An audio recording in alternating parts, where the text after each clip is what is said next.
O tema do seminário hoje é como viver uma vida sem limitações. Aí eu pergunto pra você, você hoje, olhando pra sua vida, você enxerga limitações? Em alguma área da sua vida, você enxerga limitação hoje? Sim ou não? Legal. Então vamos fazer o seguinte. O que vai direcionar o seminário são as perguntas. Se você não fizer, ninguém fizer pergunta, vai ser só eu falando e vocês ouvindo. Aí vai ser aquele negócio meio passivo. Então o que vai direcionar são as perguntas. Você pode fazer pergunta a qualquer momento. Não vai ter um momento da pergunta, sabe? Ah, o final da palestra vocês vão fazer pergunta. Não. Tá aberto para pergunta o tempo todo. E a pergunta, ela me ajuda também. Por quê? Porque eu não sei se você tá captando o que eu tô falando, se eu tô me fazendo claro. Eu não sei. Aí quando você faz uma pergunta, eu sei aonde eu tô tentando chegar. E tô vendo o que não tá sendo entendido e o que tá sendo entendido. Então você me auxilia, você participa.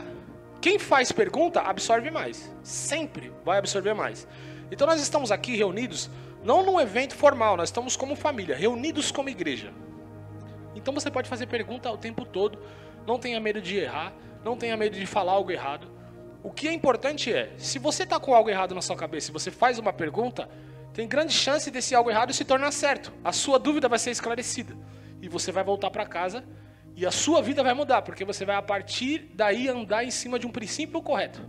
Então esse é o poder de uma pergunta, certo? Vamos lá então.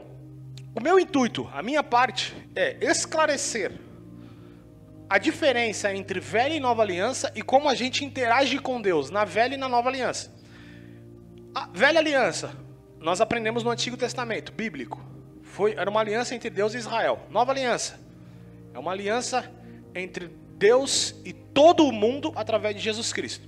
Isso é velha e nova aliança. É a Bíblia, é a aliança que Deus tem conosco. Porém, a gente aprendeu a interagir com Deus a partir do Antigo Testamento. A gente interage hoje com Deus a partir do Antigo Testamento. E vou mostrar na prática isso para vocês. Só que é o legal que você traga alguns comportamentos que você tem com Deus e você tem essa dúvida. Ah, Abner, esse comportamento que eu tenho com Deus, eu estou agindo na velha ou na nova aliança? Porque a nova aliança traz para nós uma vida sem limitações nenhuma. Nós vamos mostrar hoje aqui também. Mas por que ainda vivemos limitações? Na saúde, na vida emocional, na vida financeira, porque nós aprendemos a viver de acordo com a aliança que Deus tinha com Israel. A velha aliança. O Antigo Testamento, tá bom? Então, o meu intuito é deixar bem claro. Eu sei que esse assunto, para alguns, é nebuloso, para outros, não entende nada, para uns já criou até resistência. Não quero mais saber disso.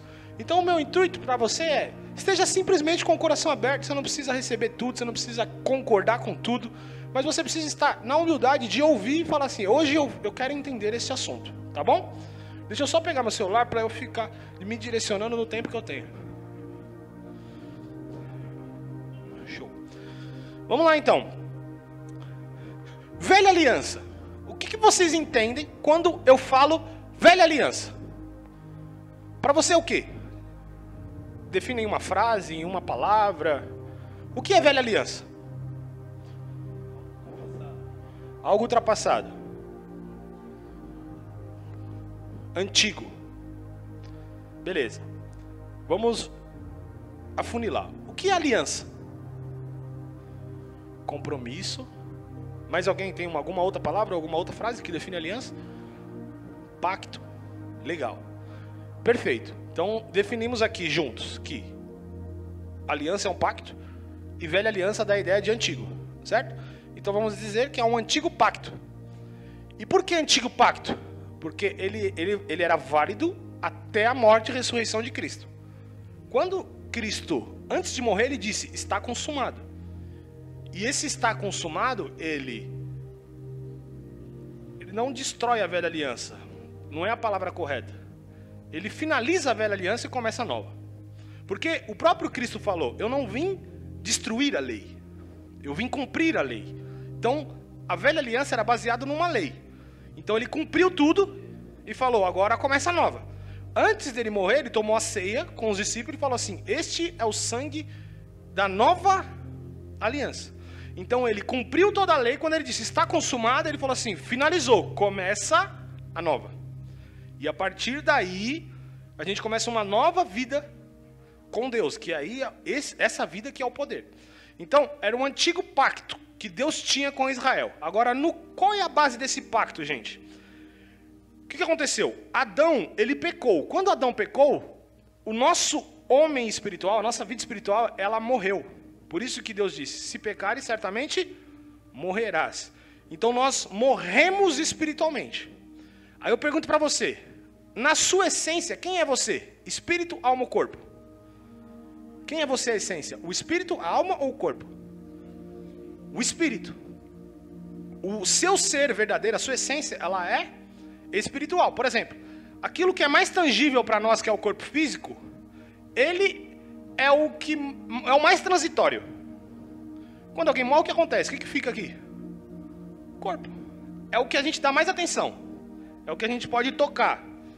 Ele é o mais transitório. Não estou dizendo que ele é o menos importante, porque não existe mais importante e menos importante. Existe o mais transitório. Então ele vai ficar e acabou. Agora, a nossa essência ela é espiritual, a ponto de Deus falar, se você comer, certamente você vai morrer. O nosso corpo não morreu. E a nossa alma também não. Mas o espírito morreu. Que é quem nós somos de verdade. Ok. Imagina o seguinte. Quando Deus fez o homem, ele fez para relacionamento. E ele tinha um relacionamento com Adão contínuo. Quando o homem pecou e ele perdeu esse relacionamento, o homem se degradou. Porque a alma tomou o controle, as emoções, o ego tomou o controle. E aí o homem se destruiu. E Deus já não vivia dentro do homem. Que aí está o segredo da velha aliança. O segredo que a velha aliança nunca foi suficiente é porque Deus não vivia dentro de nós. O povo não tinha o Espírito Santo dentro deles. Por quê? Por que o povo não tinha o Espírito Santo dentro de si?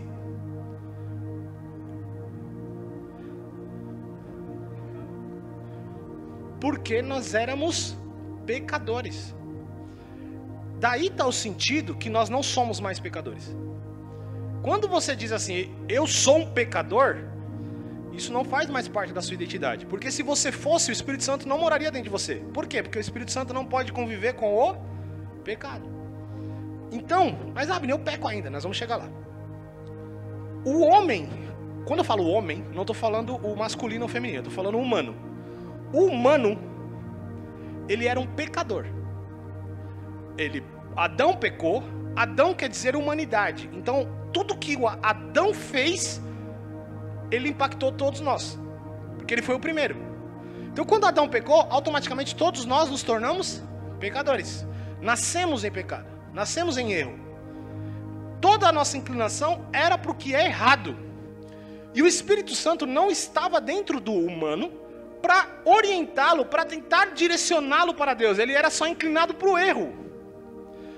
Então Deus enxergou quem? Abraão.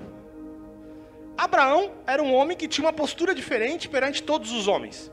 E ele decidiu construir uma aliança com Abraão. E ele construiu uma aliança com Abraão, aí depois de Abraão veio toda Jacó, Isaac, veio José, veio todo mundo. Em Jacó, que é o filho, se tornou Israel, a nação.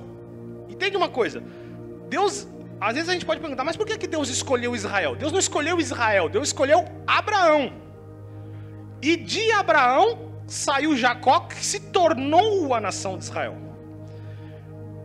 Mas mesmo assim o homem continuava se degradando. O que Deus precisou fazer? Construir um pacto com um homem. Ele disse assim, eu preciso me relacionar com a humanidade. Só que ainda não chegou a plenitude dos tempos para eu enviar o meu filho. Então ele enviou algo temporário. O que é esse algo temporário? Lei. Esse algo é tão temporário que a Bíblia fala, a lei foi o nosso tutor até Cristo. Ou seja, em Cristo ela acabou. Então o que era a lei, gente? A lei era o seguinte, mandamentos e ordenanças que eu preciso cumprir para ser abençoado. Automaticamente, se eu não cumpro, sou amaldiçoado. Isso está em todo o Velho Testamento. Todo o relacionamento de Deus com a humanidade era baseado nos mandamentos. Por isso que ele diz, medite na minha lei dia e noite, não saia nem para a direita, nem para a esquerda. E só assim você vai ser abençoado. Então ele deu uma lei e falou assim, se você cumprir essa lei, vocês estarão perante, acima de todas as nações da terra.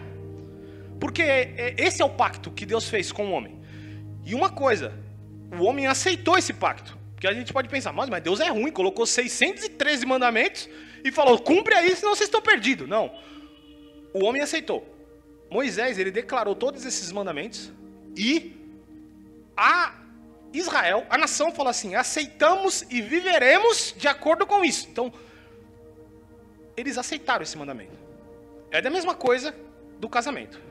Eu chego para Maiara e digo, eu não fiz isso, tá? Mas quer casar comigo? Eu não fiz isso. Alguém fez? Os homens fizeram aí? Eu não fiz. Hoje em dia a gente faz, vamos casar? Né? Não é mais aquele negócio tipo ajoelha, quer casar comigo no jantar. Deveria ser. Ela me cobra até hoje, mas eu não fiz. Mas a maioria, nas novelas, nos filmes, é isso. Vai lá, me ajoelha, quer casar comigo? A mulher vai aceitar. Se ela aceitar, ela aceitou a aliança. Mas ela pode não aceitar. Isso é uma aliança. Então, a humanidade aceitou isso. E a partir disso, eles tinham que viver de acordo com esses mandamentos. Só que Deus é tão bom que ele preparou o quê? Ele já sabia que o povo ia pecar. Então ele preparou os sacrifícios de animais, que é para aplacar a própria ira dele. Porque uma coisa que acontecia, o homem pecava, Deus ele não pode escolher se irar ou não. Se o homem pecava, a ira de Deus é automática, porque Deus não pode conviver com o pecado. Deus não consegue olhar para o pecado e vou falar, dessa vez eu não vou sentir raiva não. Dessa vez eu não vou mirar. Porque o pecado fere a santidade de Deus. Então quando o homem pecava, a ira de Deus se levantava. Então ele já preparou o quê? Se você pecar, vá, pega o sacrifício. E ele preparou um sacrifício para cada tipo de pecado. E quando você fizer esse sacrifício, a minha ira será aplacada e você vai poder continuar tendo relacionamento comigo. Então a lei, ela foi algo temporário que Deus criou para poder ter relacionamento comigo e com você. Só que qual o problema da lei? Eu pergunto para vocês, qual o problema da lei? Qual o grande problema da lei? Ou qual o grande problema desse pacto, que era baseado na lei? Sacrificava muitos animais?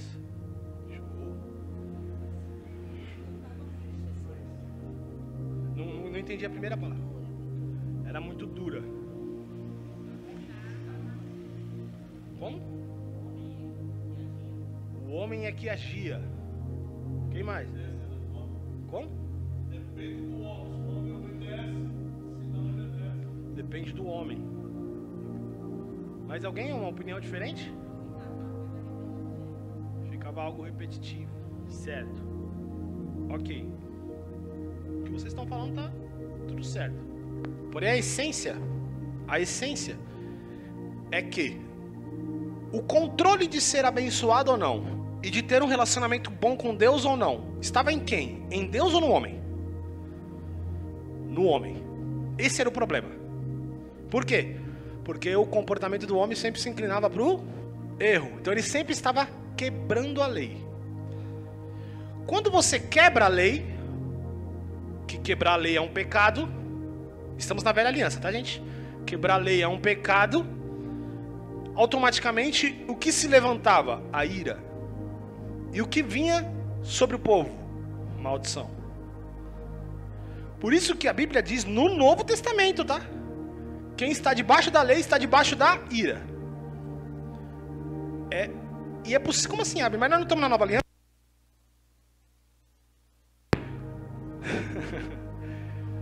Mesmo estando na Nova Aliança, aqui que está.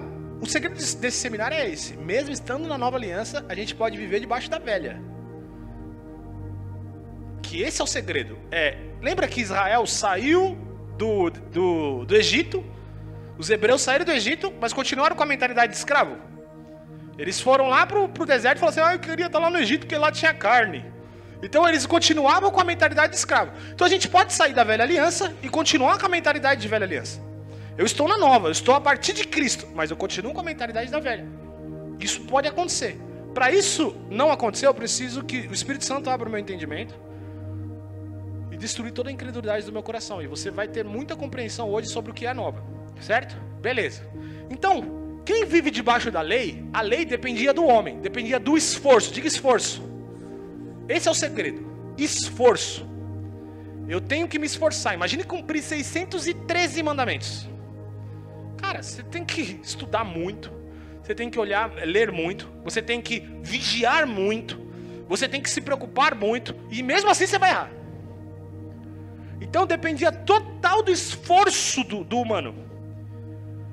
E eles sempre estavam quebrando, sempre debaixo da ira, sempre debaixo de maldição. Isso foi a história toda do Velho Testamento, do Antigo Testamento. Foi a história toda. Porém, Deus já sabia que seria assim. Entenda uma coisa. Quero que você entenda isso aqui. Depois vai fazer sentido lá na frente. Deus não percebeu que a velha aliança não funcionava e criou a nova. Não foi isso que aconteceu. A nova já foi criada antes da fundação do mundo. Só que precisava haver um tempo certo para Cristo vir. Cristo não podia vir em qualquer momento. Então tinha o tempo certo. Até isso acontecer, ele já tinha preparado a velha, mas o intuito dele sempre foi a nova. Tá? Beleza. Então, o que é viver debaixo da lei, gente? O que é viver na velha aliança? É viver baseado no esforço. Eu preciso fazer para receber. E se eu não fizer, eu não recebo, eu sou amaldiçoado, consequência vem sobre minha vida. Certo? É nisso que se baseia o comportamento da velha aliança. Outra coisa, o comportamento da velha aliança, Deus não vivia dentro do homem. Então, o relacionamento de Deus, o relacionamento nosso para com Deus era externo. E você vai ver o poder disso, tá? Deus estava lá e nós estávamos aqui. Ok? Beleza, então vamos lá. Seguinte, preciso que vocês façam perguntas, tá?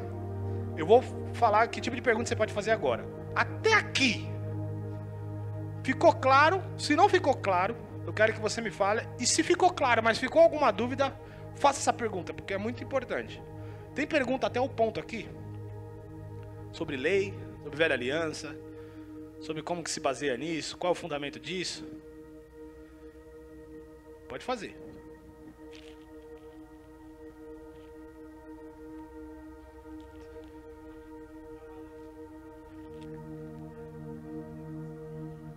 Se a maior transformação é a mente? Se essa é uma pergunta? Tá. A maior transformação, quem nós somos em Cristo. Essa é a maior transformação. Porém, ela não é na mente.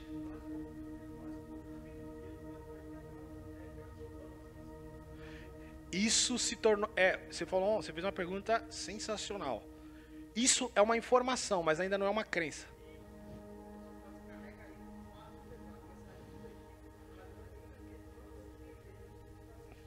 Isso. Qual é o seu nome? Fábio. O que o Fábio falou é extremamente importante. Que é um dos pontos que eu tô brigando muito com Deus, tá? Eu. Não brigando no sentido tretando, saindo na porrada. Mas eu tô orando muito em briga para que tudo que eu sei de informação se torne crença. Porque informação não muda ninguém. Você tem informação, eu sei disso, eu sei daquilo, eu sei. É que nem ele falou agora. Vou falar uma coisa pra vocês, em cima do que ele perguntou. Quem aqui sabe que é filho de Deus? Sim ou não? Você sabe que é filho de Deus? Você é filho de Deus? Oxe, meu Deus do céu. Estou achando que vocês são tudo escravos, assim. Vou perguntar de novo. Vocês são filho de Deus? Sim. Tá. Vou perguntar pra eles aqui. Vocês são filho de Deus? Sim. Tá. Como filho de Deus, vocês são herdeiros? Sim. Tá. Você vive essa herança? Você tá vendo que isso é uma informação. Não é uma crença. Porque quando é uma crença, afeta todas as áreas da minha vida. Toda crença afeta todas as áreas da sua vida. Todas. Você quer saber se algo é uma crença? É se ele afeta a área da sua vida. Se ele não afeta, não é uma crença. É só uma informação. E aí existe o processo, que é o intuito, um dos intuitos desse seminário é fazer com que você entenda o poder do coração. Crer com o coração e não com a razão. Quando você crê com o coração, isso afeta toda a sua vida. Certo? Beleza, vamos lá. Então, já que passamos, deu uma recapitulação do que é viver debaixo da lei, ok? Então, 2 pontos: viver debaixo da lei, viver pelo esforço. E Deus em cima, eu embaixo. Deus está externo, ok? Beleza, vamos lá. Eu vou fazer algumas perguntas para vocês. Quantos de vocês já entraram ou aqui, ou em qualquer outra comunidade, ou em qualquer lugar, ou num grupo pequeno, numa célula, e você canta assim: Vem, Senhor. Quem já cantou assim? Vem, Senhor. Sim, já? Vem. Quem tá fora? Quem tá vindo? Quem tá fora ou quem tá dentro? Quem tá fora. Você percebe que o nosso comportamento é o comportamento da velha aliança. Vem, Senhor. Vem de onde? Se ele tá dentro. Então se eu falo vem, ele tá fora. E se eu repito isso todo dia, sabe o que isso se torna? Crença. Então o nosso coração acredita, na verdade, é que tá externo. Então, por exemplo, eu tô orando. Deus, eu tô aqui. Faz na minha vida. Deus, toca em mim, Deus. Quando vamos lá. Quem já pediu para Deus tocar em você? Pelo amor de Deus, todo mundo já pediu, né? Eu acho que só faço por... Toca em mim, Deus, toca em mim. Quando você fala toca em mim, de verdade, o que você está esperando? Tenta criar algo claro para mim. O que você está esperando? Que ele venha de fora lá e um poder de fora venha e me toque. Você está vendo que novamente Deus para nós está externo. Por exemplo, tem umas músicas que falam isso. E Jesus, por favor, não passe de mim. Eu farei o que for preciso para que você não passe sem me ver. Se eu estou fazendo o que for preciso para que ele passe sem me ver, ele está dentro ou está fora? Na minha música ele está fora. Então automaticamente o meu comportamento ele se cria em cima dessas músicas, em cima de pregações que citam isso, e automaticamente eu me relaciono com Deus como se ele estivesse fora. Mas ele está dentro. Você está vendo que a gente aprendeu a ter um comportamento baseado na velha aliança. E isso limita a nossa vida. É por isso que é um dos pontos que limita a nossa vida.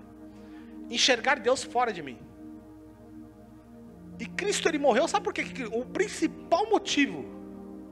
Eu não vou falar que é o principal motivo, porque eu vou ser muito arrogante para falar isso, que eu não conheço a Bíblia de cabo a rabo.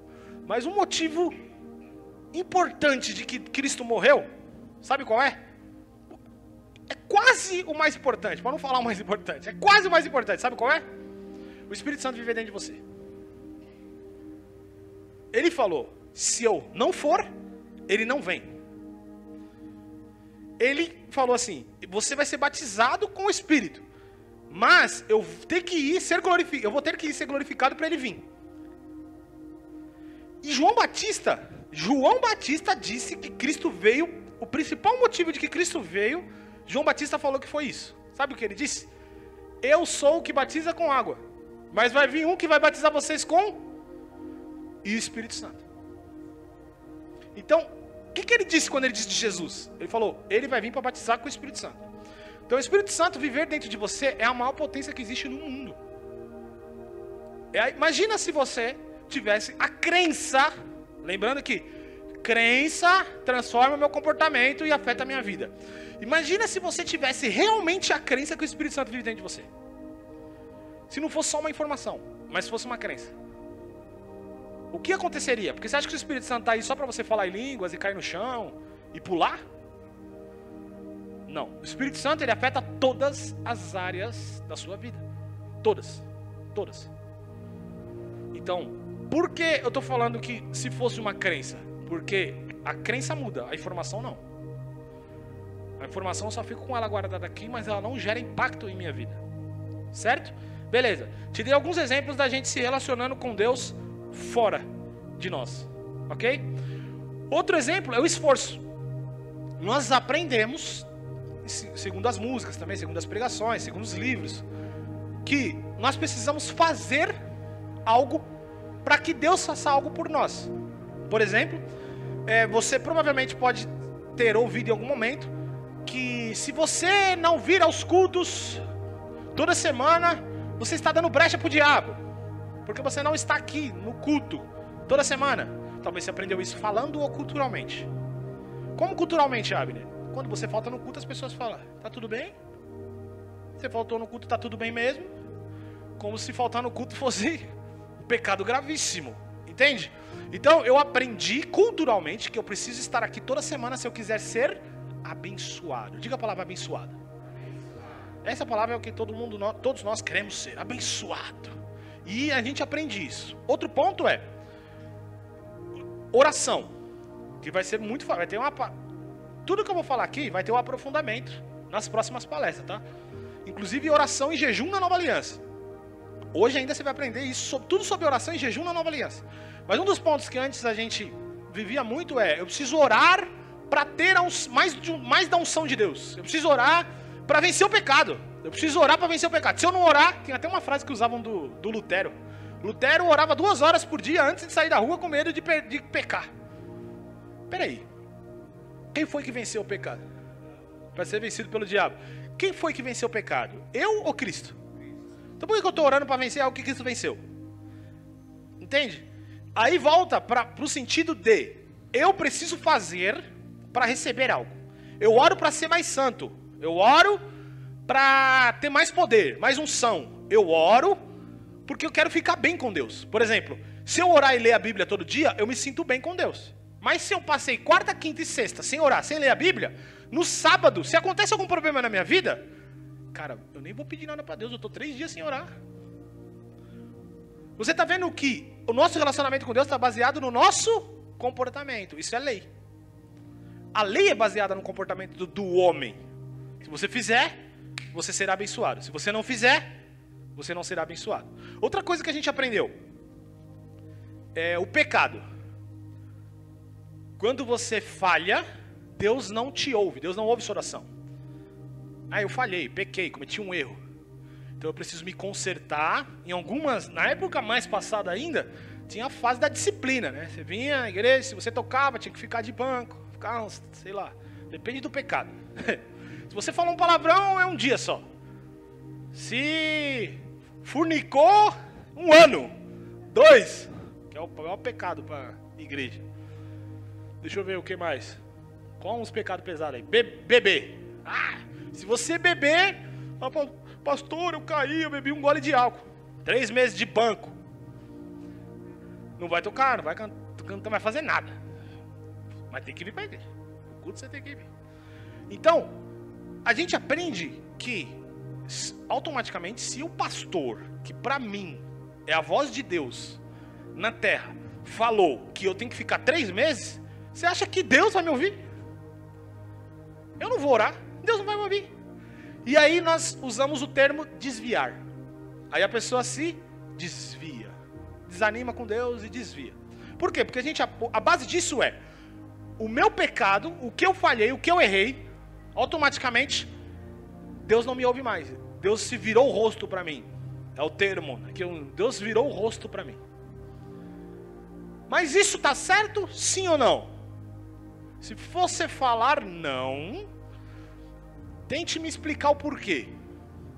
E não precisa estar certo o que você vai explicar. Só fale. Só interaja. Vamos lá, vou fazer essa pergunta de novo de uma maneira mais clara. Quando você peca, Deus continua te ouvindo e tendo relacionamento com você? Sim ou não? Beleza. Por quê?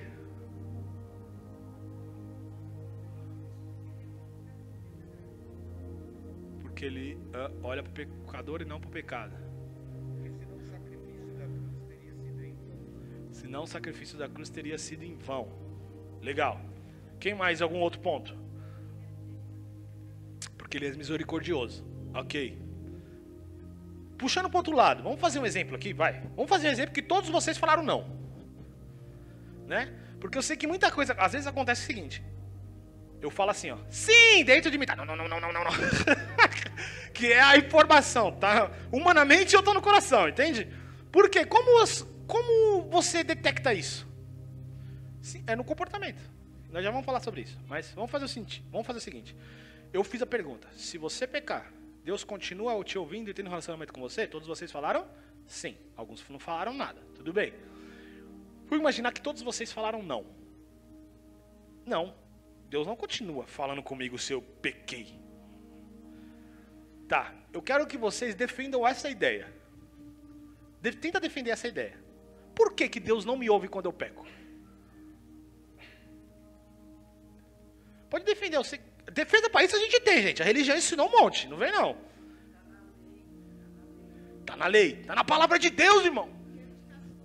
Que a gente tá sujo aí, ó. Tá saindo, tá saindo. Vamos, gente. Vai. O que a gente ouviu? O que mais a gente ouviu? Eu não sou merecedor, não sou digno. Deus não habita no meio do pecado. E se você pecou, Deus não habita no meio do pecado, automaticamente o Espírito Santo se esconde lá dentro das vielas do seu ser. Algumas pessoas falam, o Espírito Santo sai. Outros sabem que isso não é possível. Então ele fala que o Espírito Santo se esconde. Na viela, não sei de onde. Mas o quê? Eu acho que pela lei, então, nós mesmos colocamos uma barreira entre nós e Deus. Show. Porque nós mesmos colocamos essa barreira. Porque quando a gente peca, automaticamente... Boa. Se a gente colocou essa barreira, é porque a gente aprendeu a colocar. A gente aprendeu de que forma? Com aquilo que falaram, com a cultura, com a maneira que o povo se comporta, com as músicas que ouvimos. Sim. Tem que ter uma perfeição para servir a Deus. Aquela questão, quem estava domingo, eu estava ouvindo, que eu falei que estava ouvindo um pregador falar: se você não está na posição, Deus não te ouve. Que posição é essa? Nós vamos falar sobre essa posição. Essa posição é boa, mas não do jeito que ele falou, tá? O jeito que ele estava falando é: se você estiver orando, jejuando, santo, sem olhar para o lado, aí Deus te ouve.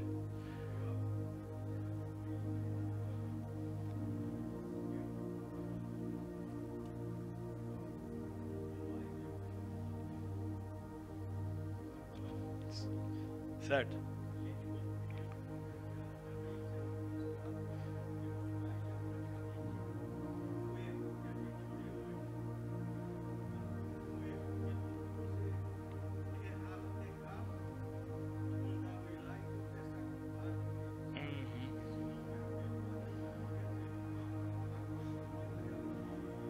Perfeito.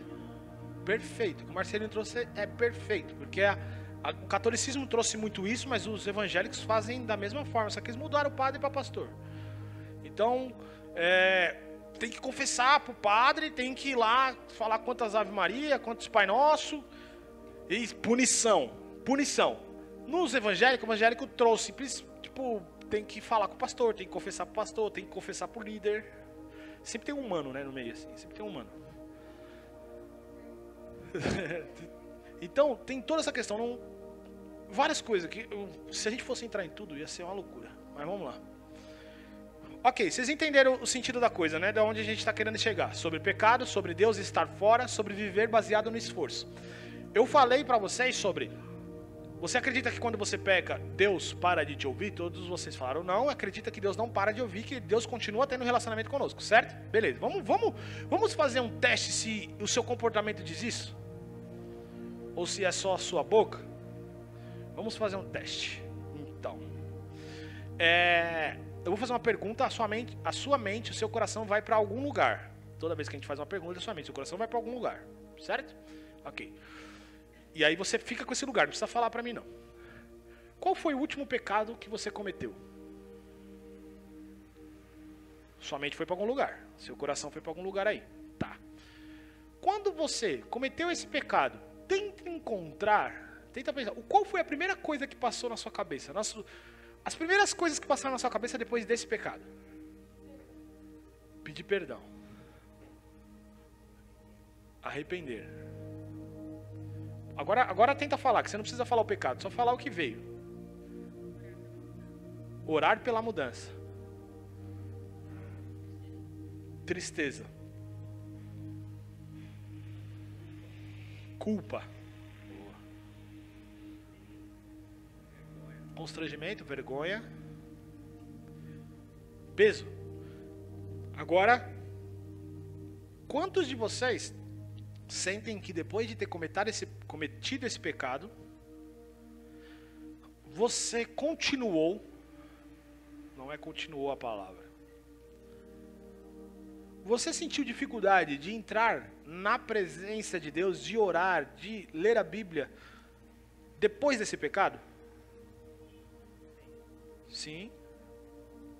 Não? Sim, com certeza, alguém falou. Sim. Sim. 90% sim, quantos por cento não? Ok. Você percebe que se você falhou, errou, e automaticamente você sente peso, culpa, vergonha, esse peso, culpa, vergonha não tem problema desde que a gente vai falar mais pra frente. Mas se isso atrapalhou você entrar na presença de Deus, você não acredita ainda que o seu pecado não interfere na relação com Deus. Por exemplo, você não acredita que Deus te ouve normalmente e continua seu relacionamento com Ele se você pecou, porque automaticamente seu comportamento não diz isso. No seu comportamento você sentiu dificuldade ainda. Então ainda aí há resquício de ter uma vida baseada no esforço. Se eu estiver fazendo, Deus me ouve, me recebe, me aceita. Se eu não estiver fazendo, e aí, 2 pontos aí. Se eu fizer, estou bem com Deus. Se eu não fizer, estou mais ou menos. E aí tem outro ponto. Se eu fizer o contrário, aí eu estou amaldiçoado. Então tem fases desse conceito aí, tá? Só que tudo isso é uma vida baseada no eu. Ainda está tudo, você está vendo que tudo está baseado em nós? A antiga aliança é baseada no homem. A nova não. E a nova, ela pode fazer o que com você? Ela pode tremer tanto sua estrutura que você pode acreditar no começo. Gera um conflito dentro da gente que a gente acha que está dando liberdade para pecar, posso fazer tudo que eu quiser. Tudo pode passar na sua cabeça. Só que a gente vai tentar deixar o mais claro possível para você entender que não é isso, tá? Mas vamos lá. Até aqui, eu tentei explicar a nova aliança, antiga aliança no padrão do Antigo Testamento para o povo hebreu. E tentei trazer um pouco para os dias de hoje, como a gente ainda caminha com esse comportamento. Deus fora, vida baseada no esforço e mais algumas outras coisas que a gente vai falar agora. Perguntas até aqui. É muito importante, novamente, que você faça a pergunta, seja ela mais simples possível.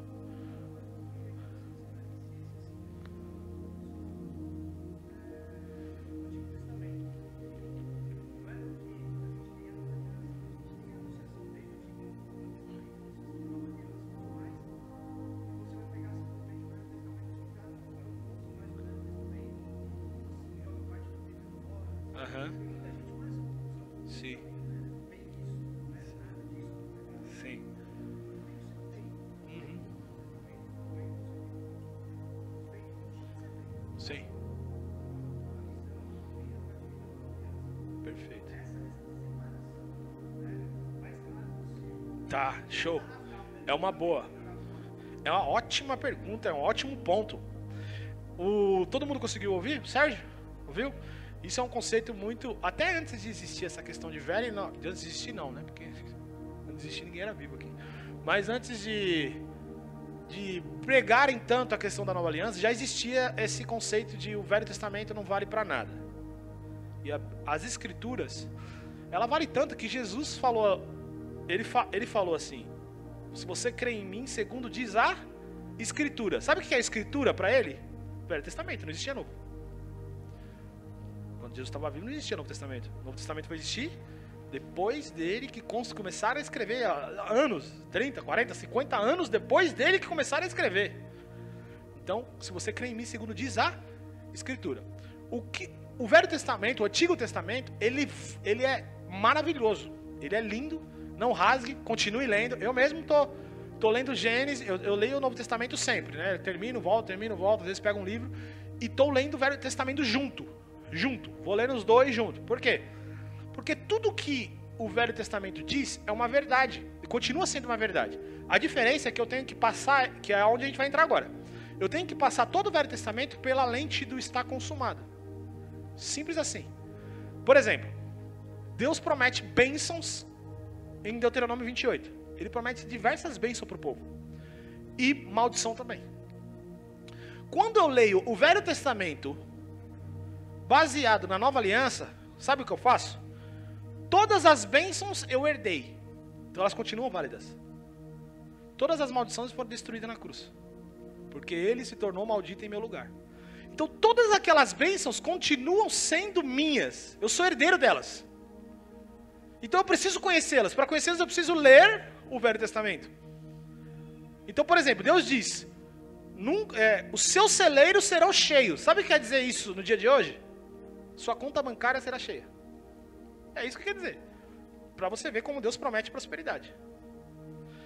Quando Cristo, antes de morrer, ele falou, está consumado, o que ele fez? O que precisava? Boa pergunta que já entrou no ponto. O que precisava acontecer para eu ser abençoado na antiga aliança? Cumprir as leis. Diga, obediência. Era obediência, tanto que tem aquela frase, obediência gera... Que é uma frase da velha aliança. Obediência gera bênção. Ah, mas então desobediente, posso ser desobediente? Calma. Sempre, o extremo sempre é do diabo, tá? O equilíbrio é divino. O extremo é sempre do diabo. Presta atenção no que eu vou falar. Eu precisava cumprir para ser abençoado. Eu precisava obedecer para ser abençoado. Eu precisava fazer para ser abençoado. O que Cristo disse? Ele disse, eu não vim abolir a lei, eu vim cumprir. Eu precisava cumprir. Então eu precisava cumprir para ser abençoada. Para ser abençoado. Aí Cristo fala, eu não vim abolir, eu vim cumprir. Quando ele foi para a cruz... Caraca, eu tive um insight aqui poderoso agora. Que eu vou tentar deixar claro. Que tá aqui uma coisa, né? O que eu falo. Lembra que eu falei que Adão, ele era... O Adão era o nosso pai. O Adão foi o primeiro. E todo mundo que saiu de Adão, partir de Adão, se tornou filho de Adão. Se tornou da mesma identidade de Adão, que era pecador. Quando Cristo subiu e ele disse, está consumado, ele destruiu essa linha que ligava nós a Adão. E ele se tornou o que a Bíblia diz de segundo Adão, último Adão. Então, quando ele disse está consumado, automaticamente eu não sou mais, claro, quando eu creio nele, tá? Tudo eu tô falando aqui para quem crê em Cristo, que eu preciso primeiro ser salvo, antes de tudo. Então, quando eu creio em Cristo, a minha identidade que é ligada a Adão não é mais. Toda a minha identidade é ligada a Cristo, porque ele se tornou o primeiro. E todos que veio depois dele vêm com a identidade dele. Beleza. Você ficou claro esse ponto aí? Eu preciso que fique claro, porque o que eu vou falar agora é ligado nisso. Tá claro? Se não tá claro, pode falar. Se não tá claro, levanta a mão. Para quem não tá claro, repito de novo 10, 15 vezes. Não tá claro? Não tá claro. Boa. Muito obrigado. Vamos lá. Adão significa, a palavra Adão significa humanidade. Então, Adão foi o primeiro. A desobediência de Adão fez com que o pecado entrasse no mundo. A partir daí, todos nós nascemos pecadores. Porque nós nascemos da mesma origem de Adão. Ok? Quando Cristo veio à Terra, ele veio para se tornar a nova origem. Então, a partir daí, ele foi um outro Adão para destruir o que Adão fez. Tanto que a Bíblia diz, pela desobediência de um só homem, o pecado entrou no mundo. Adão. Mas pela obediência de um só homem, Cristo, todos tiveram vida. Então, quando ele vai para a cruz e diz, está consumado, ele destrói essa identidade de Adão, e a partir daí, quem é o nosso Adão? É Cristo.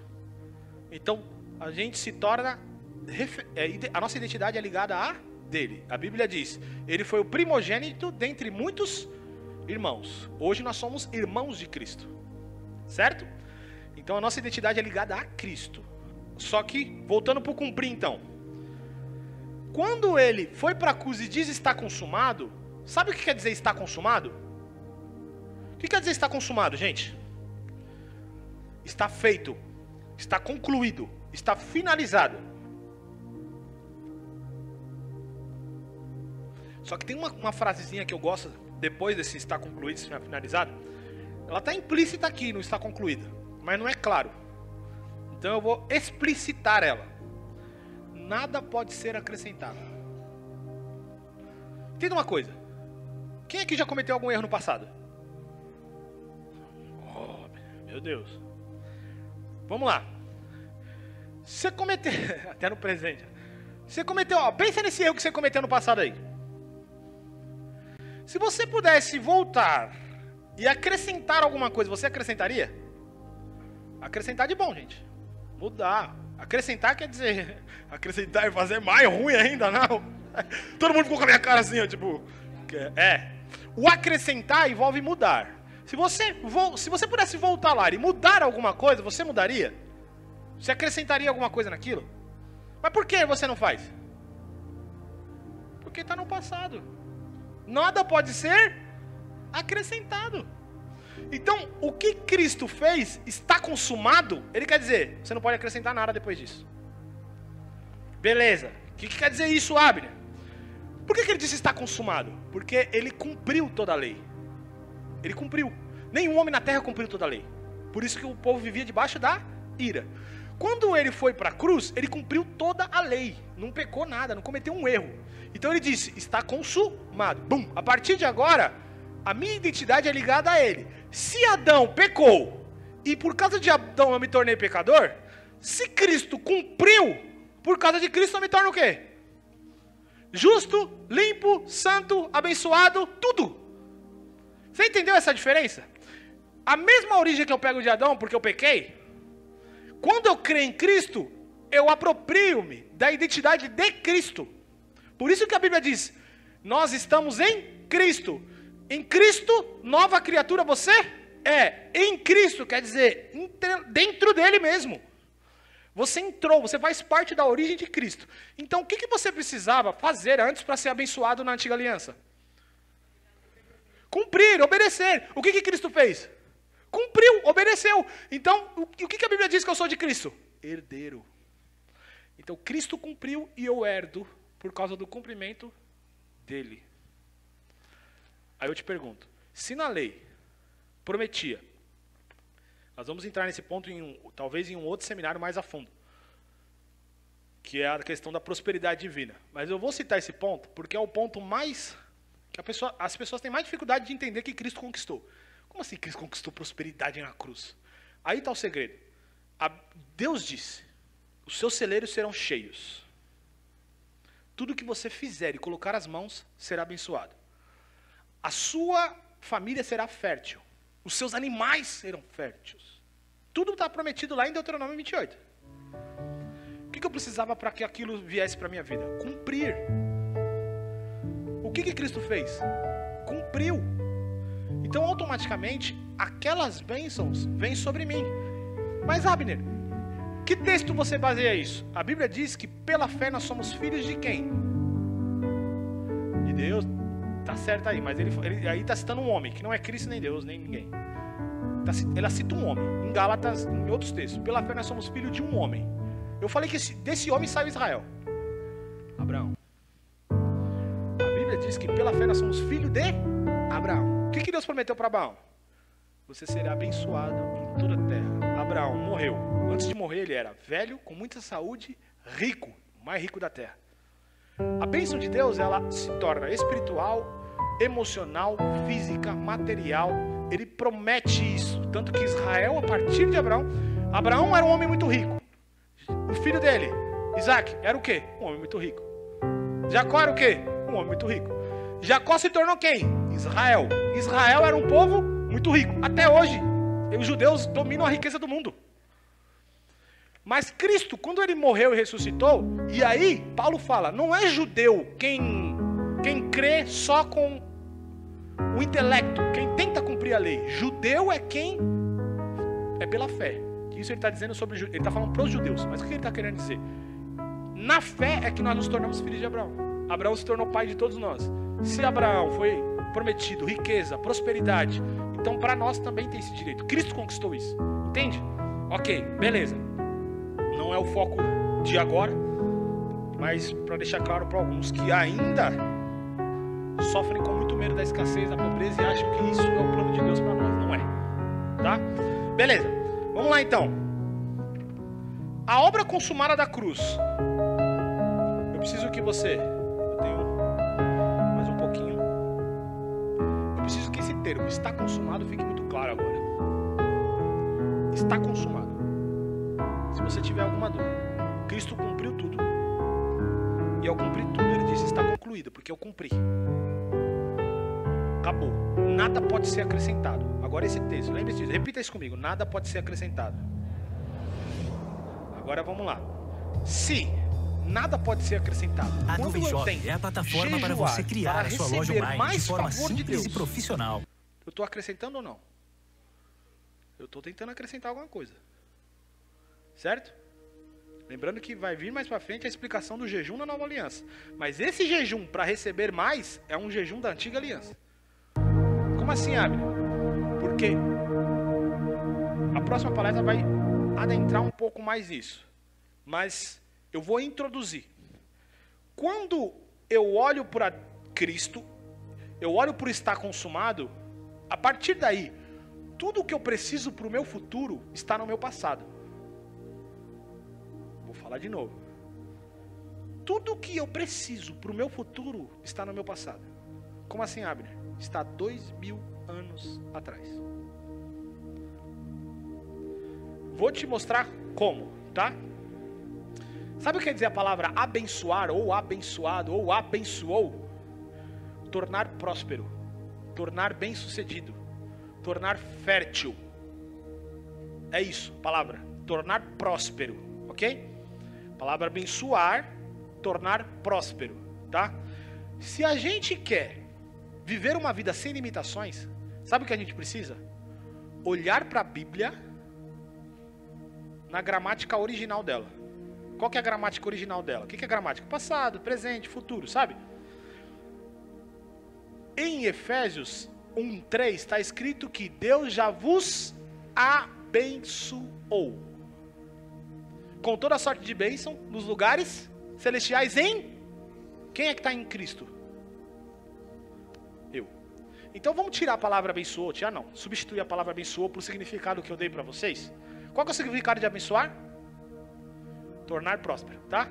Bendito Deus e Pai do Senhor Jesus Cristo, que nos tornou prósperos em todas as regiões celestiais em Cristo. Ok, ele fez isso quando? Em 2000 anos, lá atrás. Quando ele subiu na cruz e disse, está consumado, morreu, ressuscitou, ele me tornou próspero. Sabia que você está nos lugares celestiais ao mesmo tempo que você está aqui? Sabia ou não? Não? Eu sei que ficou quieto, não. Ó, e é muito importante você falar, não. E você fica assim, ó. Falo, não falo. É pela fé que eu tenho que falar. Porque o crente tem muito isso, né? E aí, você tá vivendo bem, a vida tá uma droga, mas pela fé. Agora é o racional nesse ponto. Nessa pergunta foi o racional. Beleza. Vou mostrar isso agora, tá? Sabe esse ponto que eu falei da gramática original? Que o texto está no passado? Ok? A próxima palestra vai aprofundar nisso, tá? Só grava esse assunto, deixa ele aí no seu coraçãozinho, tá bom? Porque aí tá depois do estar consumado, aí tá o poder de você viver uma vida sem limitações nenhuma, ok? Porque Cristo ele já fez, ele não vai fazer. Ele já fez, tá? Beleza. Vamos pro ponto agora. Outro termo que a gente aprende errado, que faz com que a gente imponha limitações na nossa vida. Fora, o Deus está fora, tá? É o termo céu fechado. Você já ouviu falar, nossa, mano, eu orei hoje e parecia que o céu estava fechado. O céu estava de bronze.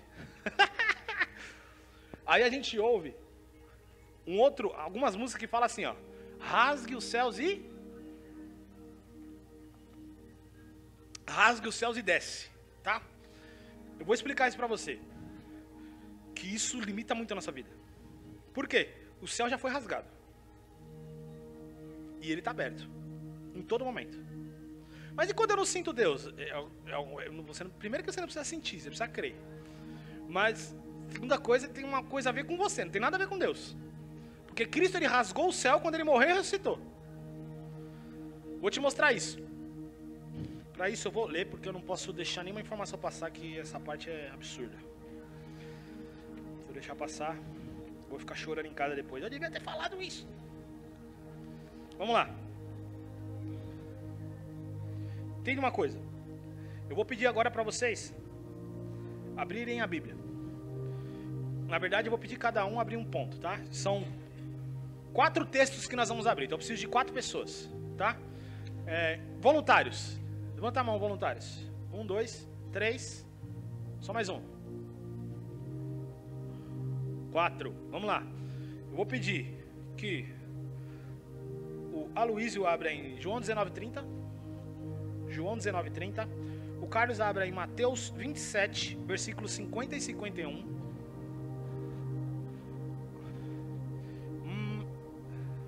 A Nalva abra em Marcos 15, 37 e 38.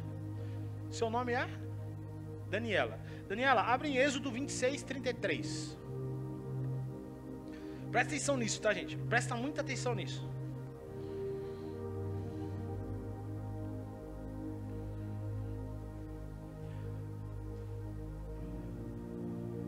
Vamos lá. Primeiro, nós vamos ler João 19:30. Primeiro, presta atenção. Diga, pai. Tendo-o provado, Jesus disse: está consumado. Com isso, curvou a cabeça e entregou o Espírito. Perfeito. Deixa que eu entrego. Obrigado. O que disse aqui? O que Jesus disse? Está consumado. Curvou a cabeça e entregou o Espírito. Tá? Vamos lá. Próximo texto está em Mateus 27, 50 e 51. E Jesus, clamando outra vez... Peraí. Volta de novo que estava desligado. E Jesus, clamando outra vez com grande voz, entregou o Espírito. E eis que o véu do templo se rasgou em 2, de alto a baixo, e tremeu a terra, e fenderam-se as pedras. Perfeito. Vocês, quem já ouviu, não leu esse texto ainda, mas já ouviu falar sobre o véu rasgou, é isso aí. E eu vou explicar o que é esse véu aí, tá? Agora é o texto Marcos capítulo 15, versículo 37 e 38. Jesus, dando um grande brado, expirou, e o véu do templo se rasgou em 2, de alto a baixo. Perfeito, show. Pegaram aí? Agora nós vamos voltar lá em Êxodo, que Êxodo vai explicar mais ou menos o que é esse véu. Versículo Êxodo 26, 33. Pendurarás o véu debaixo dos colchetes e trarás para lá a arca do testemunho, para dentro do véu. O véu vos fará separação entre o santo lugar e o santo dos santos. Perfeito. O que o véu fazia separação? Entre 2 lugares. Certo? Então, Antigo Testamento, Velha Aliança, existiam lugares diferentes no templo. Então, qual que era o terceiro lá que eu esqueci? Tinha o santo lugar, o santo dos santos, eu esqueci o átrio. Tinha o átrio, o santo lugar, o santo dos santos.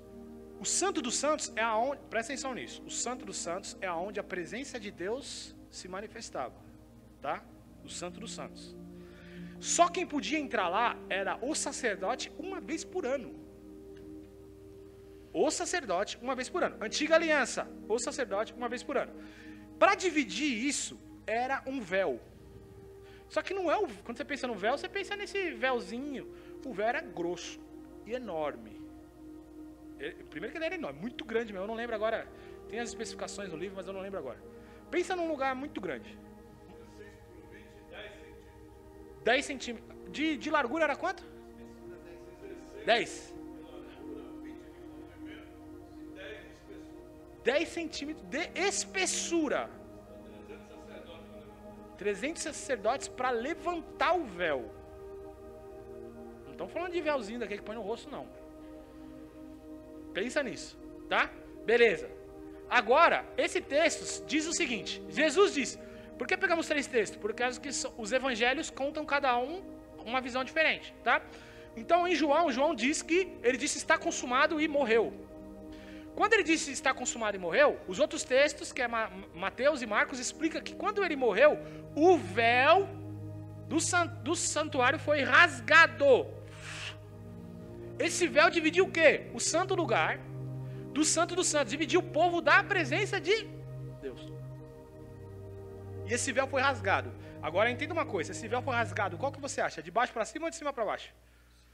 de cima para baixo. Primeiro, o homem, se fosse tentar rasgar esse véu, ia conseguir sozinho? Algum homem? Não ia. Mas se fosse tentar, ele rasgaria de baixo. O véu foi rasgado de cima, o que mostra que quem rasgou? O próprio Deus rasgou o véu. Tá? Agora, nós vamos mostrar no Novo Testamento, Nova Aliança, principalmente um livro de Hebreu, que fala muito sobre a Nova Aliança. O que isso quer nos dizer?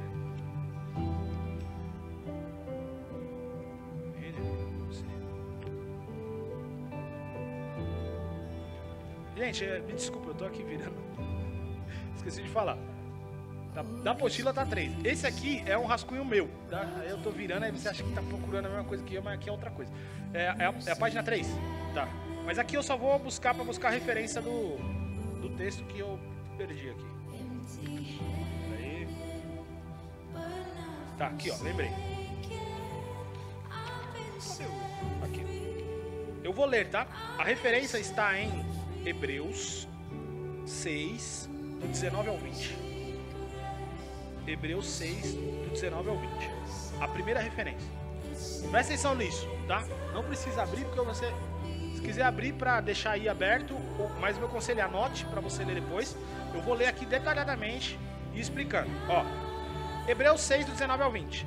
Temos esta esperança como âncora da alma, firme e segura, a qual adentra o santuário interior por trás do véu, onde Jesus, que nos precedeu, entrou em nosso lugar, tornando-se sumo sacerdote para sempre. Abre, o que quer dizer isso? Olha o que ele está falando. O qual adentra o santuário interior por trás do véu, onde Jesus nos precedeu. Ele está dizendo que Jesus entrou por trás do véu. O que ficava por trás do véu? O lugar santíssimo, onde a presença de Deus estava. Jesus entrou nesse lugar e se tornou sumo sacerdote. Lembra que eu falei que só um sacerdote podia entrar uma vez por ano? Esse cara era o sumo sacerdote. Jesus, ele entrou nesse lugar e se tornou sumo sacerdote. Só que Jesus se tornou sumo sacerdote para sempre. O sacerdote lá trocava, porque ele não tem a vida eterna. Então, Jesus se tornou sacerdote para sempre. Agora eu vou para a segunda referência, que está em Hebreus 9, 24 e 25. Hebreus 9, 24 e 25. Preste muita atenção agora no que eu vou ler, porque ele está conectado à referência anterior. Pois Cristo não entrou em santuário feito por homens. Olha isso. Pois Cristo não entrou em santuário feito por homens. Uma simples representação do verdadeiro. Ele entrou no próprio céu, para agora se apresentar diante de Deus em nosso favor. Ele não entrou em santuário feito por homens. Ele entrou no... Então, se a gente avaliar, a gente percebe que o lugar santíssimo, nesses dois textos, está representando o céu. Uma figura do céu. Se o véu que separava o lugar santo do santíssimo rasgou, se o lugar santíssimo é uma figura do céu, o que foi que rasgou? Realmente, o céu. O céu foi rasgado, Jesus entrou no céu e se tornou aquele que nos representa agora perante a Deus. Ele rasgou o céu. E se ele rasgou o céu está rasgado até hoje. O céu está aberto, ele continua aberto, sempre estará aberto, independente do que você faça. Ele está aberto. Isso quer dizer o que para nós? Acho que você já pegou, mas...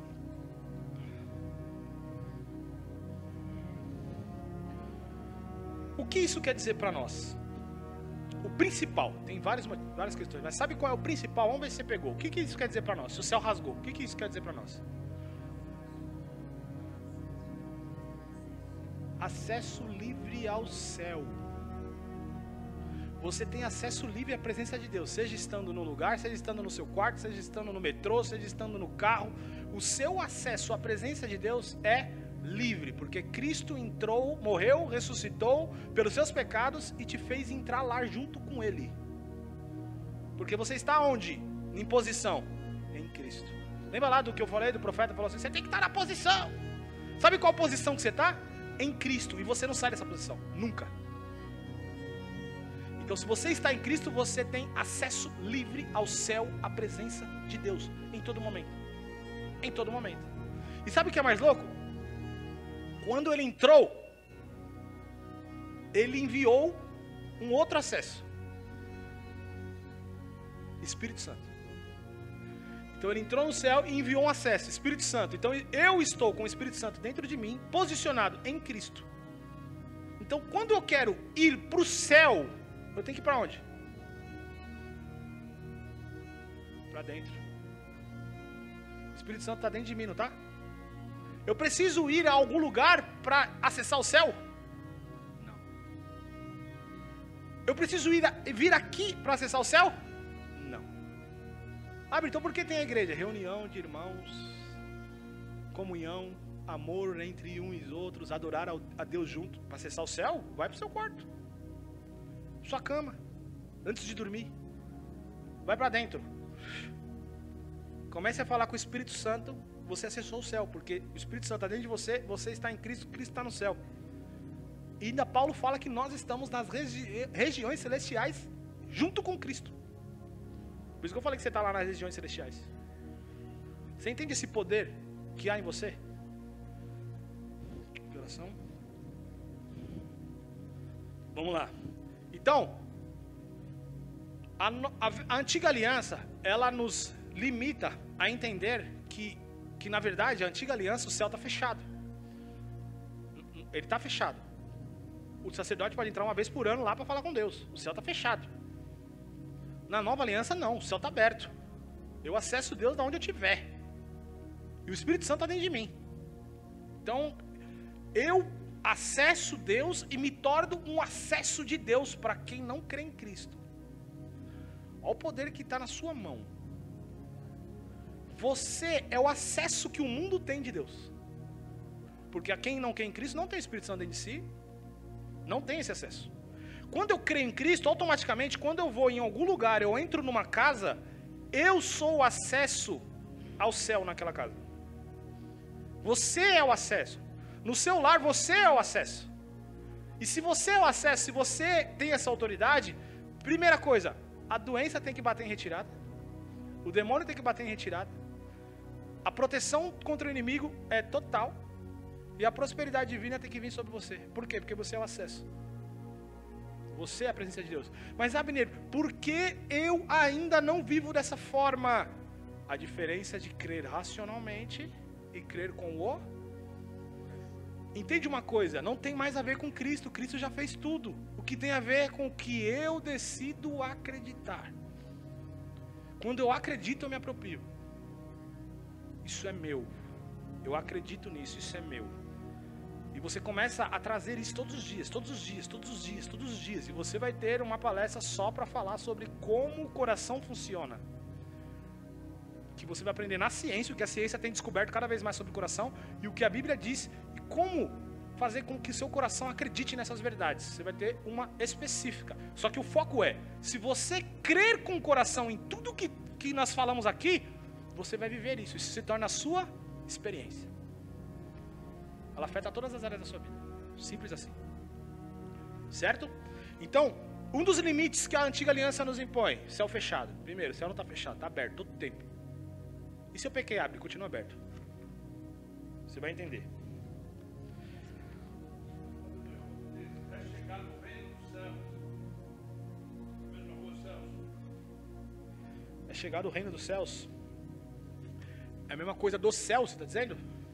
Esse céu aberto tem a ver com é chegar no reino dos céus. É chegada, na minha visão, reino significa governo, né? Então, o reino significa governo, domínio. Então, se a gente fosse traduzir essa frase de Jesus, ele tá dizendo, chegou o governo dos céus, governo de Deus. Então, o que chegou? Ele chegou e ele enviaria o Espírito Santo. Cristo foi o primeiro homem espiritualmente vivo a pisar na terra. Então, como ele era espiritualmente vivo, ele tinha um governo do céu sobre ele. Então, primeiramente, ele chegou. E a partir dele, todos nós seríamos como ele. Então, o governo do céu chegou. O governo, o comando de Deus, voltou para a terra, porque ele estava fora da terra. Se eu cheguei, governo de Deus chegou. E automaticamente, quando ele morreu e ressuscitou, nós nos tornamos como ele. E o Espírito Santo dentro de nós faz com que o governo dos céus esteja na terra. O governo dos céus está na terra através de mim e de você. Então o reino dos céus, na minha visão, é isso. É o governo de Deus, é o Espírito Santo. Esse acesso que eu tenho ao céu, eu também posso governar através desse acesso que eu sou. Perfeito. Não só pode, como deve. A gente deve governar. Você sabia que você pode dar ordem para os anjos? Você pode dar ordem, você deve dar ordem para os anjos. Os anjos são seus servos. E um dos textos que fala aqui é que Jesus fala assim, vocês vão ver, ele fala para um dos discípulos deles, que eu não me lembro agora, vocês vão ver os céus abertos e os anjos de Deus subindo e descendo. Para Bartolomeu, Natanael, eu não lembro agora, não lembrava qual é o discípulo. Vocês vão ver os céus abertos e os anjos de Deus subindo e descendo. Os céus abertos já estão, certo? Então os anjos de Deus estão subindo e descendo. Eles estão ao nosso favor. Ao nosso favor. Quando a igreja orou, Pedro estava preso. Quando a igreja orou, o anjo foi lá na cadeia e tirou Pedro da cadeia. Pensa com isso. É uma das coisas que Deus tem falado comigo, que eu estou criando algo, tipo, escrevendo, absorvendo, que é o poder da intercessão. Olha o poder que nós temos como intercessores. Quando eu oro por alguém, eu mudo a causa final dessa pessoa. Ela poderia morrer amanhã, mas se eu entro em oração, ela não vai morrer. Por quê? Porque os anjos de Deus começam a trabalhar. A igreja se reuniu para orar, e quando a igreja se reuniu para orar, o anjo entrou na cadeia. E era tão... Eles acreditavam tão em anjo, que o anjo entrou na cadeia, tirou Pedro, depois Pedro bateu na porta, lá do povo que estava orando, e aí a menina falou, é Pedro, é Pedro, é Pedro, é Pedro. Aí o cara falou, não, Pedro está na cadeia, deve ser o anjo dele. Olha o tanto que eles acreditavam em anjo. Eles estavam achando que o anjo foi lá bater na porta. Os anjos estão a nosso favor. Nós precisamos interagir com os anjos. Nós precisamos interagir com Deus dentro, parar de olhar para Deus, vem Senhor, Deus toca em mim. Não, aqui, eu estou aqui, Deus está aqui. Eu estou aqui, Deus está aqui. E os anjos estão à nossa volta, trabalhando, nos protegendo, nos guiando. Mas quando você dá direção para o anjo vai. Dá direção. Certo? Um ponto importante, desse dentro não fora, que Deus está dentro não fora. A Bíblia nos diz que o Espírito Santo está dentro de nós, sim ou não? A Bíblia nos diz que a gente se une e se torna um espírito com ele, sim ou não? Ok, se o Espírito Santo está dentro de nós e nós nos tornamos um com Cristo, por que quando a gente está buscando conhecimento e sabedoria, a gente busca fora? Por que eu vou buscar livros e livros e livros? Por que eu vou buscar cursos e cursos e cursos, se quem tem todo o tesouro de sabedoria e de ciência está dentro de mim? Entende? Nós às vezes limitamos Deus para quê? Para poder, para unção, para mover. Mas se você precisa de sabedoria no seu trabalho, vai para dentro. Ele tem todo o tesouro de sabedoria e de ciência, está em Cristo. Se ele está dentro de você, o Espírito Santo está dentro de você, todo o tesouro de sabedoria e de ciência está em você. Você precisa fechar o olho no seu aposento lá, não sei qual que você vai escolher, e Espírito Santo, no meu trabalho tem este problema, e eu não sei como resolver. Eu vou ficar em silêncio, eu vou estar aqui na sua presença, esperando a resposta. Mas, Abner, e se eu fico 1 hora e não acontece? Que aí vem a paciência, né? A falta de paciência. Entende uma coisa, se você começou agora, você terá um pouco mais de dificuldade, certo? Mas, se você praticar isso todos os dias, essas respostas vão ser cada vez mais instantâneas. Imagina, você começou do nada a jogar, você não faz esporte nenhum, do nada eu vou começar a fazer esporte, quero jogar bola e ser o Neymar. Quero jogar basquete e ser o Michael Jordan. Eu quero entrar no meu quarto, fechar o olho e essa resposta vem. Você precisa entender o que o seu coração vai ficar te bloqueando. A sua mente vai ficar pensando nisso, pensando no problema, pensando naquilo outro. Aí entra aqueles que vão ter paciência para fazer isso diariamente, até que o seu coração acesse rapidamente. Mas isso está dentro de você. Você escolhe. Se você quiser continuar buscando, eu não estou dizendo que buscar fora é errado, tá? Buscar ler livros, eu leio livros o tempo todo. Mas nós temos, a fonte está aqui dentro. A fonte está aqui dentro. Eu faço cursos, eu faço mentorias, mas a fonte está aqui. Enquanto você depender do externo, você está dependendo do homem. Mas quanto mais você for para dentro de você, mais você vai extrair tesouro de sabedoria e de ciência. Entende isso? O poder que há dentro de você. Agora imagina se você fizer isso diariamente. Sua vida vai ter limites? Tem limitações para você? Não existe. E para finalizar. Só antes um ponto de finalizar esse ponto do dentro não fora é a capacidade que o poder que nós temos na hora de enfrentar a doença, o demônio ou qualquer situação externa. Jesus disse: quando você impor as mãos sobre os doentes, eles serão. Ele disse impor e orar, ou ele disse impor? Pensa o poder. Só impor. Mas como isso acontece? A gente aprendeu que quando alguns de nós nem aprendeu isso, mas aqueles que estudaram sobre orar pelos enfermos, curar, ser usado por Deus, a gente entendia que na hora que eu coloco a mão sobre uma pessoa, Deus vem sobre mim e toca a pessoa, certo? Mas Deus está onde? Dentro de mim. Então, a única coisa que eu tenho que fazer é deixar fluir. Jesus disse: aquele que crê em mim, como diz as Escrituras, rios de água viva fluirão do seu interior. E a Bíblia ainda fala, ele estava falando de quem? Do Espírito que ainda não havia dado, porque ele não havia sido glorificado. Então, quando eu deixo o Espírito fluir, quando eu coloco a mão sobre os enfermos, e eu entender, crer, que é o que se torna experiência, crer, e deixar fluir, o Espírito que está dentro de mim, a força, o poder, o Espírito Santo toca o doente e cura o doente. Porque está dentro de mim.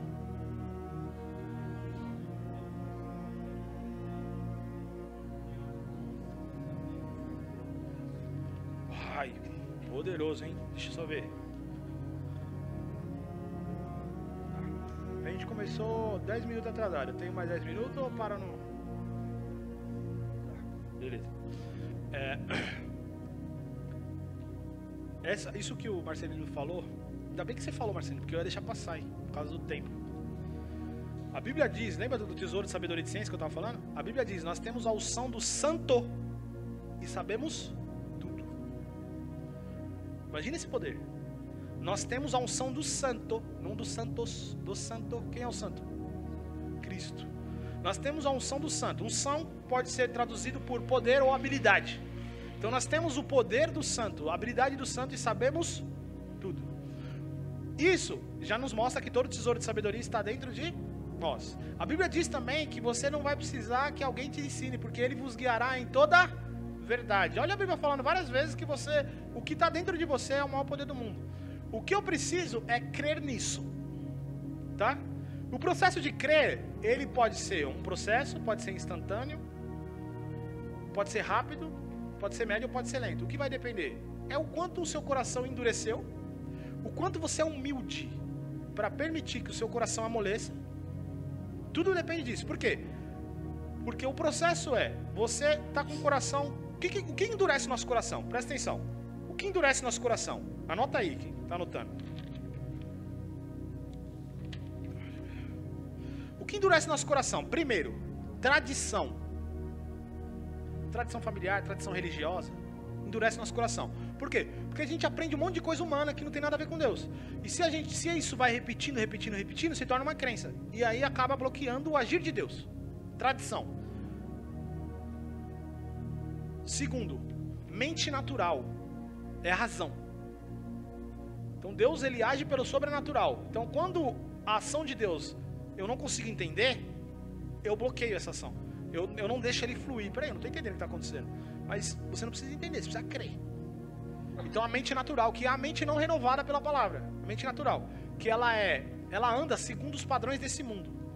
Ela não anda segundo os padrões de Deus. É segundo os padrões desse mundo, certo? Por exemplo, segundo os padrões desse mundo, o câncer tem cura? Não. Segundo os padrões de Deus? Tem. Então se a hora de orar por um canceroso, você vive segundo os padrões desse mundo, você vai orar sem fé. Modo natural. Mas se você vive segundo os padrões de Deus, você sabe que na hora que você impor as mãos, ele será curado. Entende? Modo natural, modo Deus. Tá? E o terceiro ponto que nos impede é a incredulidade. Que é o mais perigoso de todos. A incredulidade é simplesmente não crer. Certo? Incredulidade é simplesmente não crer. Ela é o que mais endurece o coração. Então esses 3 pontos nos impedem de crer com o coração de forma instantânea.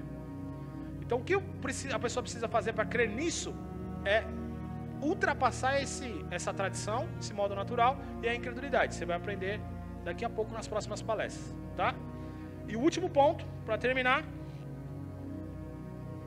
é sobre o visível e o invisível. Nós aprendemos que o céu está aberto para nós, certo? O céu está aberto. A antiga aliança ensinou que o céu estava fechado porque realmente estava. Mas eu estou na nova e o céu está aberto o tempo todo. Então eu tenho acesso livre à presença de Deus o tempo todo. Segundo ponto é Deus está dentro, não fora. Então eu tenho que interagir com Ele como se Ele está dentro, porque Ele está dentro. Pare de falar com Deus como se Ele estivesse fora, como se Ele estivesse lá. Ó Senhor, olha para mim. Não, Ele está aqui, aqui. Então eu não preciso olhar para lá, Ele está aqui. Entende? O meu acesso a Deus é aqui. Eu quero que o poder de Deus flua. Vou para cá. É isso, para dentro. Então o Espírito, cada vez que você começar a falar com o Espírito Santo como se ele estivesse dentro, o seu hábito vai começar a se enraigar. Então lembre-se dessa fase. Primeiro você forma um hábito, depois o hábito te forma. É isso, tá? Ou uns vão ter que fazer isso, outros vão ter uma experiência com Deus em algumas áreas que vão mudar totalmente a sua forma de ver. Mas cada um é cada um, Deus tem um modo dele de agir. E o último ponto é visível, invisível e não visível. Se a gente quer viver uma vida sem limitações, a minha pergunta, você quer viver uma vida sem limitações, sim ou não? Você precisa acreditar no que é invisível. Você tem que parar de focar no que é visível. Você tem que olhar aquilo que a palavra diz. Alguns de nós já sabemos que a palavra diz, por exemplo, que Deus já vos abençoou com toda sorte de bênçãos em lugares celestiais. Vamos dar um exemplo mais simples. Meu Deus, segundo as suas riquezas, suprirá todas as vossas necessidades. Mas quando a gente passa necessidade, a gente fica com medo e desesperado. Então a gente não crê nessa palavra. Entende? Porque a palavra, o crer de verdade gera experiência, gera comportamento. Qual é o comportamento de quem sabe que vai ser suprido? Qual é? Paz. Porque sabe que vai ser suprido. Vai ter medo? Não. Então se a gente sentiu medo, é porque automaticamente essa crença ainda não está enraizada no coração. Ela precisa. E aí entra um ponto. A palavra de Deus está lá. O que Cristo já fez, já fez. O que eu recebo depende da minha fé. Da minha fé. Vou falar isso de novo, porque isso é muito importante. O que Cristo fez, Ele já fez. Não vai fazer mais nada. A palavra já foi escrita. Está lá. Ela é a verdade. O que eu acesso dela é o que eu creio. Tem uma frase do Mike Murdock que eu gosto muito. A parte da Bíblia que funciona para você é a parte que você decide acreditar. Se você acredita na salvação, você está salvo. Se você não acredita na cura, você está doente.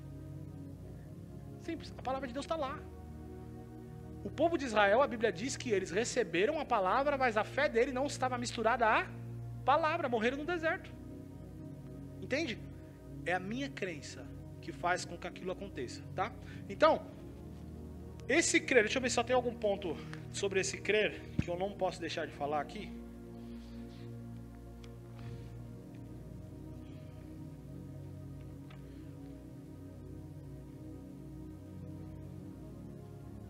Tá. O ponto é, tem um texto que eu vou ler aqui para você, que fala muito sobre tudo que a gente falou. Eu vou ler esse texto. Ele está em Colossenses 1:27, se eu não me engano. Não, é Efésios, errei. Efésios 1:17. Presta atenção nesse texto para a gente acabar. Peço que o Deus de nosso Senhor Jesus Cristo, aqui é Paulo falando para o povo que vivia em Éfeso, tá? Peço que o Deus de nosso Senhor Jesus Cristo, o glorioso Pai, lhes dê espírito de sabedoria e de revelação, no pleno conhecimento dele. Presta atenção nisso aqui agora, ó. Eu só vou ler só até essa parte. Oro também para que os olhos do coração de vocês sejam iluminados, a fim de que vocês conheçam a esperança para a qual ele os chamou, as riquezas da gloriosa herança nele nos santos. Paulo, ele não está orando para Deus dar nada. O que ele está orando? Para que abra os olhos do seu coração, para que você veja o que você já tem. Entende esse poder? O nosso coração, ele precisa ser aberto. Olhos do coração pode ser um entendimento. O entendimento está no coração. Eu não posso colocar o meu entendimento próprio, que é o racional, que é a razão. Eu preciso que o Espírito Santo abra o meu entendimento para eu compreender tudo que eu já tenho. Tudo que você está recebendo aqui agora, tudo que eu falei agora, é uma informação. O que precisa para se tornar uma crença? Que o Espírito Santo abra os olhos do seu entendimento. O Espírito Santo vai abrir os olhos do seu entendimento e algumas coisas vão começar a ser uma verdade. Você vai começar a interagir com Deus de dentro, não de fora. Você vai entender que o céu está aberto para você em todo lugar que você estiver. Você vai entender que se as coisas não estão acontecendo, eu, visivelmente, naturalmente, com os meus olhos, eu continuo acreditando, porque eu creio no que é invisível, não no que é visível. A antiga aliança acreditava no que é visível. Eles precisavam ver a ação de Deus para acreditar em alguma coisa. Tanto que os fariseus falam, quero ver um milagre aí para ver se tu és filho de Deus mesmo. Nós não precisamos. Nós temos a palavra de Deus. E a palavra